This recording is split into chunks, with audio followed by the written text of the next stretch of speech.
And then we have this situation where China is claiming that it's beaten the virus. Mission accomplished? Question mark. Chinese president declares victory over coronavirus in visit to Wuhan. Um, Almost exactly 1 month ago, the Chinese president, clad in a face mask and protective gear, ventured out of the imperial city and out into the Beijing neighborhoods, where he visited with hospital workers and posed for photos and for the state-run media. Looking back, the story says, his decision to show up in person and visit with doctors and nurses probably accomplished what he intended. It gave the Chinese people hope that the leadership had not forgotten them, and that while the quarantine measures might seem draconian and over punitive at times, the Communist Party would continue to do what it feels it must maintain to maintain social order and protect the Chinese people. And we're seeing this same kind of psychological process where I know what we're doing seems extreme, but we're doing it to protect the people. 1 month later, the Chinese president is making his second major public visit since the outbreak began in late December. Actually, it began earlier. They never told anybody about it. According to the author of a book about China, I think it's called The Bully of Asia, the Chinese government locked down its military in Wuhan long before, because of the virus, long before it told the Chinese people that there was a virus. So anyway, this time he's traveling to Wuhan, the epicenter of the outbreak, it says, in what appears to be a mission accomplished moment for the leader of the world's largest country in its battle against the coronavirus, COVID-19. Since the beginning of the outbreak, the president has left the on-the-ground work to his number two. And on Tuesday, while Chinese state media touted the visit as a sign that victory is near, the president stopped at one of two hastily built hospitals, quarantine center operations. You may have seen them being built in ridiculously short time. Built in under actually 2 weeks, it says here, between January and February, during the worst of the outbreak in Wuhan. So the Chinese are saying that they have, they're coming to the point where they're claiming that they have overcome this virus. And one commentator said, a victory in Wuhan is a victory for China, and the whole feel of the reporting and the statements is that China has overcome the virus. And interestingly, this syncs with something I have mentioned before in that video with Gareth 2 weeks ago, and that is a Rockefeller Foundation document from 2010, which kind of went through a series of so-called scenarios or simulations of what would happen in various situations. And one of their scenarios was a pandemic of a flu-like virus. And they talk about what the reactions will be and the measures that would be taken by governments. And going back to what I was talking about earlier, they praise the Chinese government in this scenario for its, in effect, authoritarian response, because they say that in this flu virus scenario situation, that this meant the Chinese government was successful in overcoming the virus. Whereas Um, at first, uh, Western countries, Western quote democracies, didn't respond in that way, and therefore the virus spread and became more uh, more widespread than it would otherwise have been if they'd have taken the actions of China. I've got the document here. Find a quote here. Um, the United States' initial policy, this is the scenario they describe, of strongly discouraging citizens from flying proved deadly in its leniency, accelerating the spread of the virus not just within the US, but across borders. However, a few countries did fare better, China in particular. The Chinese government's quick imposition and enforcement of mandatory quarantine for all citizens, as well as its instant and near hermetic sealing off of all borders, saved millions of lives, stopping the spread of the virus far earlier than in other countries and enabling a swifter post pandemic recovery. And so, what is the underlying theme of that description? Chinese Communist Party non-democratic authoritarian response was more successful than a democratic uh, we can't impose this on the people too early West.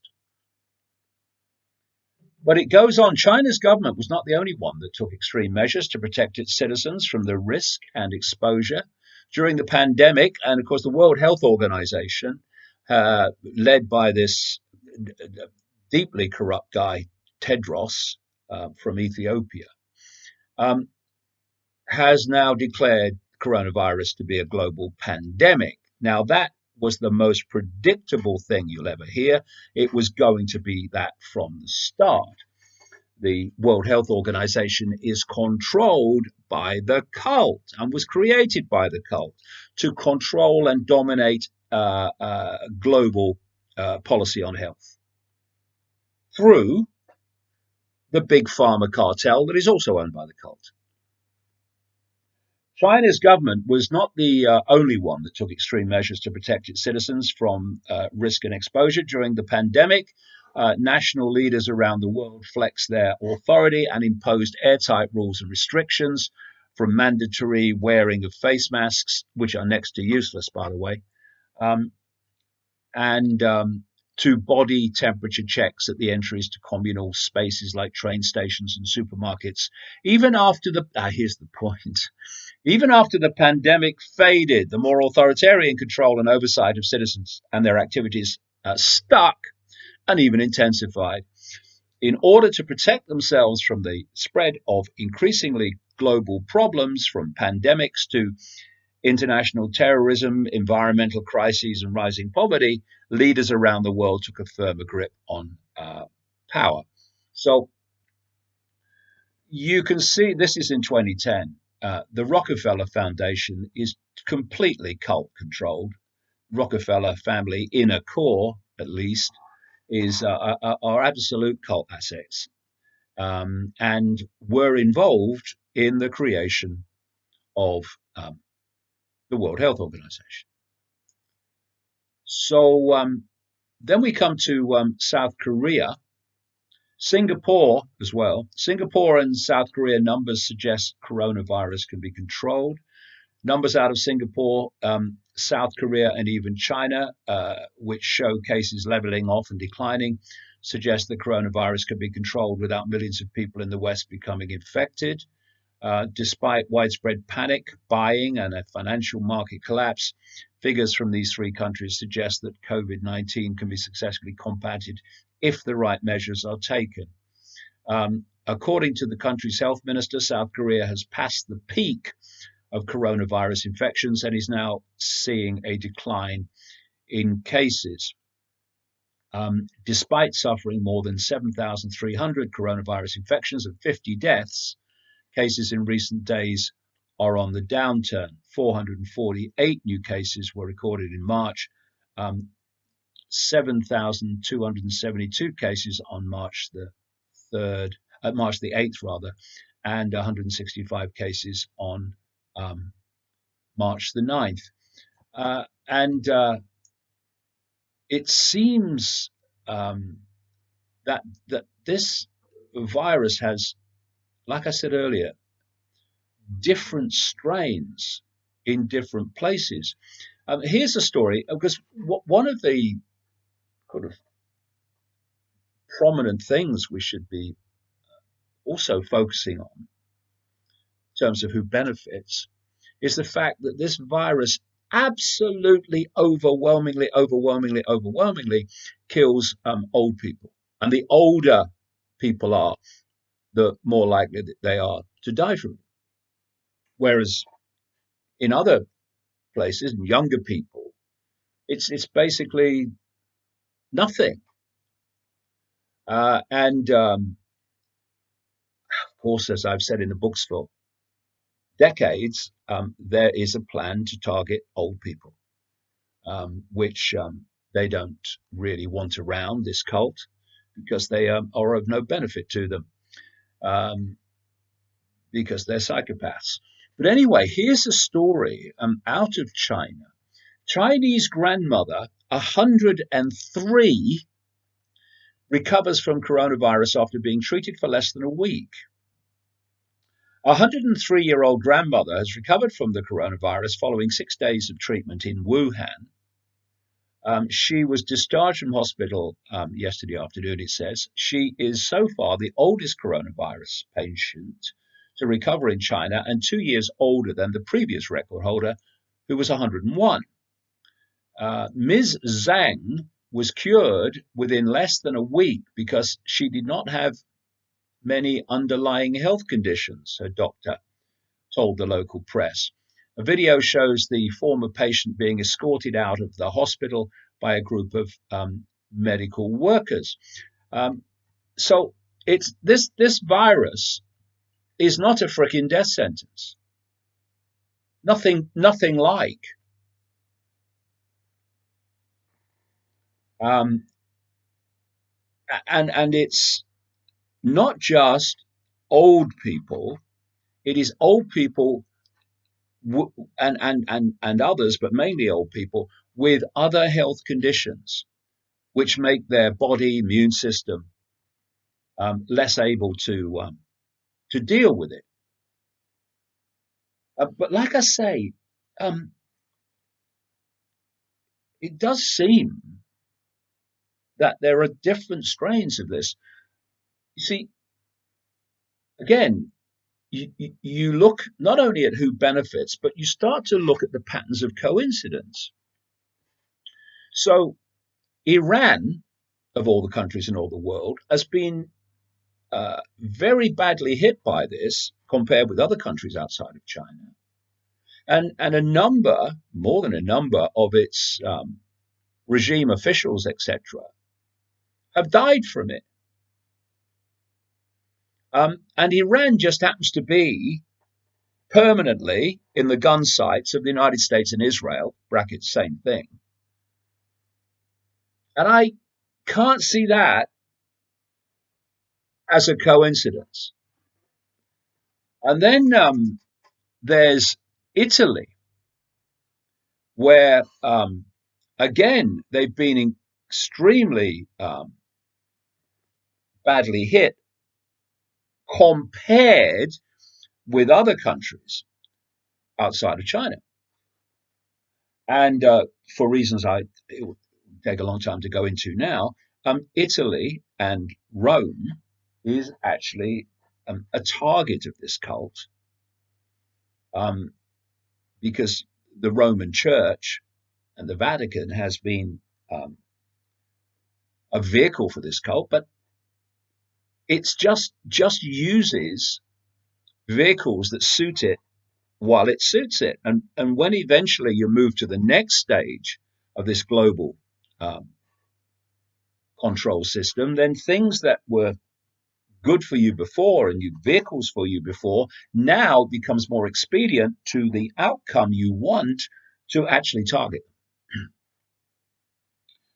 So all I say is that it's not a surprise that Italy um, is being hit by this um, more than other countries currently. And what they've been doing is reacting by putting the whole country in a form of lockdown. Public gatherings have been banned, sports events and football matches have been suspended, and movement is being severely restricted. And people have been frantically buying up food and other things at supermarkets after the announcement in the Italian media. And we have now reached the point, as I'm speaking today, where Italy is to shutter all businesses besides pharmacies and grocery stores as coronavirus outbreak continues to spread. Italy will cut down most or shut down most businesses across the country amid the fast spreading coronavirus outbreak. Prime Minister Giuseppe Conte said, leaving only pharmacies, food markets, and certain essential factories open. Bars, hair salons, restaurants, all other businesses not necessary for production will be forced to close. Conte said in a televised address, the move comes as Rome steps up containment measures to combat the spread of the coronavirus. It calls it lethal. Well, obviously, it's not lethal because of the numbers that don't die, which are the vast majority, but obviously some do, including nationwide travel restrictions.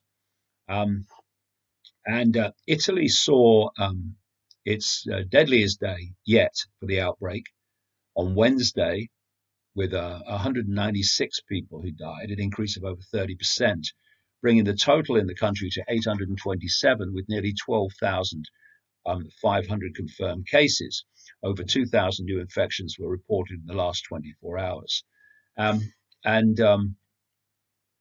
For my own reasons, because I've been researching this for 30 years, I am not in the least surprised that Italy is getting this, like Iran at the moment, worse than other countries outside of out of China. We've also had Tom Hanks, the actor, of course, who has announced that he and his wife have tested positive for coronavirus while they're in Australia. He's been filming there on the Gold Coast. Um, Oscar winning actor Tom Hanks has revealed that he and his wife, Rita Wilson, have tested positive for the new coronavirus in Australia. Hanks and Wilson, both 63, sought medical advice after experiencing symptoms of a cold in Queensland, the actor wrote on Instagram. They will now spend time in isolation. And they were on the Gold Coast while he was filming, the story says. And Hanks wrote on Instagram, we felt a bit tired, like we had colds and some body aches. Rita had some chills that came and went, slight fevers too. To play things right, as is needed in the world right now, we were tested for coronavirus and were found to be positive. So what he's describing is not two people who have been struck down by a virus that's absolutely incapacitated them. So people are dying from this, yes, but we still have to keep this into some kind of perspective in terms of the numbers and the age of those overwhelmingly involved. Um, I mean, I'm coming up 68, so oh, um, I should be. Oh my God, but I'm not because there's no point. It is what it is, and you deal with it as it is. So, uh, oh yeah, Bill Gates. Bill Gates. Bill, you can't have a crisis without Bill Gates Gates-funded program will soon offer home testing kits for new coronavirus. Well, that's an amazing. Don't they move quick? Testing for the coronavirus in Seattle, in the Seattle area, and they want to move this nationwide in America, will get a huge boost in the coming weeks as a project funded by Bill Gates and his foundation, the Bill and Melinda Gates Foundation. If you want a list of cult desires, then just look at the funding history of the Bill and Melinda Gates Foundation. So this project funded by him begins offering home testing kits that will allow people who fear they may be infected to swab their noses and send the samples back for analysis. Results, which should be available in 1 to 2 days, will be shared with local health authorities and who will notify those who test positive. Via online forms, infected people can answer questions about their movements and contacts, making it easier for health officials to locate others who may need to be tested or quarantined, as well as to track the virus's spread and identify possible hotspots. So the goal is to eventually be able to process thousands of tests a day, said Scott Dowell, leader of coronavirus response at the Bill and Melinda Gates Foundation. The project was ramping up as quickly as possible. You do surprise me. But it's not clear exactly when it will launch. Among other things, software needs to be upgraded to handle the expected crush of requests and a detailed questionnaire finalized for people who request tests. Now, this is the same Bill and Melinda Gates Foundation, you might remember if you've been following these podcasts or seen it elsewhere, that with the World Economic Forum, this 1% elite of the elite that meet at Davos in Switzerland every year, those two were running this simulation 6 weeks before the outbreak became publicly known into the response to a coronavirus outbreak. And of course, Bill Gates and his foundation are utterly obsessed with vaccinating everything that moves on Earth. And a vaccine's going to come along eventually, which there will be pressure for everyone to have. And these are coincidences? I don't think so.